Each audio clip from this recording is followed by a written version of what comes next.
سلامونه ګرانو دوستانو، په دې هیله چې ټول به راته روغ او جوړ یاست. د افغانستان او نیوزیلینډ ترمنځ یوازینۍ ټسټ لوبه لومړۍ ورځ پای ته ورسېده. د افغانستان او نیوزیلینډ ترمنځ یوازینۍ ټسټ لوبه لومړۍ ورځ پای ته ورسېدل، خو لوبه ترسره نه شول.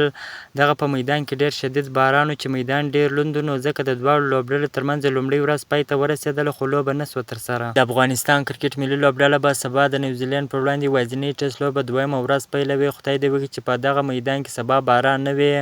که وګورو په ګریټ نویډا میدان کې سبا هم د باران ډېر امکان شته چې باران هم ترسره سي. نو که باران ترسره سي دغه ټسټ لوبه په باران ویسي، که ترسره نه سي نو یو ښه لوبه به ترسره سي. تاسو هم دعاګانې کوئ چې سبا دغه لوبه ترسره سي او افغانستان یو ښه لوبه ترسره کړي. که تاسو هم غواړئ د کرکټ په اړه باندې تازه او مهمو معلومات څخه ځان خبر کړئ، نو زموږ پیج فالو چینل سبسکرایب کړئ. که دغه ویډیو په ټیک ټاک باندې ګورئ، د ټیک ټاک آی ډي هم درسره فالو کړئ. د نورو تازه معلوماتو لپاره زموږ سره واوسئ. تر بلې ویډیو پورې د الله په امان.